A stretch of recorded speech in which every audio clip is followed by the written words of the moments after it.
成咗我老公嘅表弟，又變成咗我老公嘅朋友，然之後又到我老公。係啊，就係因為我同老公嘅朋友分手之後，我個老公嘅朋友咧到處唱衰我咯。然後我老公又識得佢喎，佢個老公就知道咗。本身我同我老公感情都幾好㗎，我哋識咗4個月，然後咧而家係奉子成婚，都攞咗證啦，準備8月份擺酒㗎咯。但係咧，老公嘅朋友咧喺我老公面前，即係你而家識咗4個月領咗證係咪啊？係啊係啊。我想同你講啦，你嗱而家咧好彩咧有火葬場嘅啫，如果唔係嘅話咧，以前咁計咧，你直情咧可以喺亂葬崗生活啊！我同你講。但係我之前都係喺單身狀態嚟噶嘛，我都係結束一段感情，再進入一段感情啫嘛。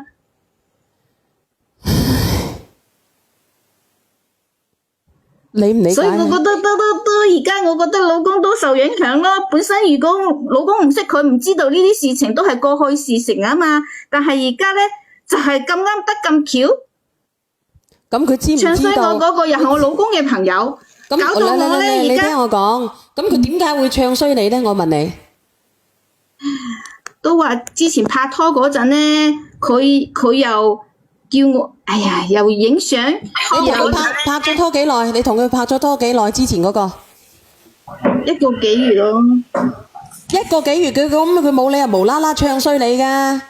咁嗰陣即確定關係1個幾月之後，又係情人節啊嘛，佢就送咗我啲禮物，咁大家已經確定係情侶咯，咁我咪正常收咯。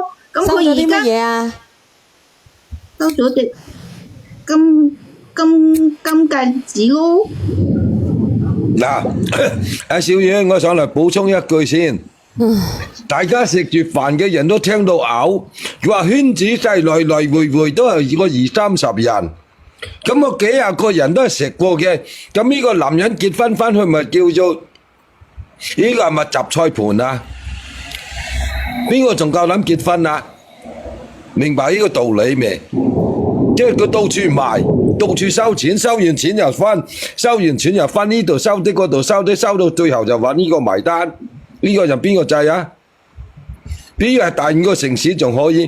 即係兜兜轉轉，你聽佢由老公嘅老朋友由表弟又兜翻轉頭，呢班人就全部知道佢啲籠嘢啦，就冇人要噶啦，冇辦法噶，冇男人接受唔到噶，唔講啦。佢即刻走咗啦。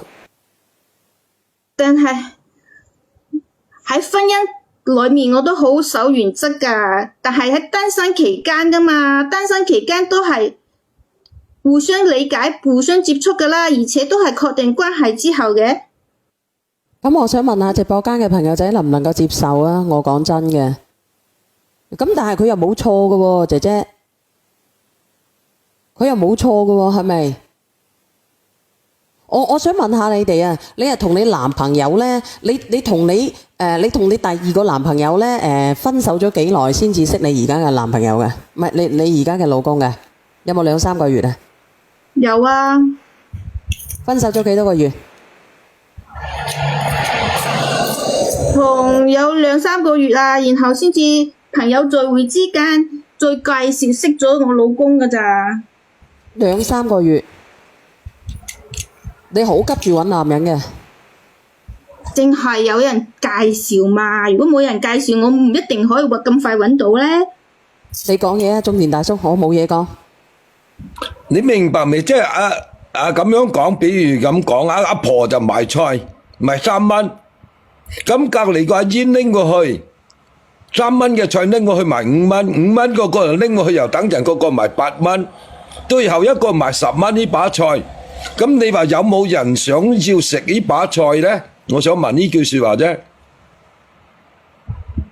由3蚊變10蚊，一路賣一路收錢，有冇諗呢個問題啫嘛？仲喺個圈子咁細。阿小婉即係講喺佛山、清遠講得仲好啲。善福啊，靚仔。唔係阿妹妹。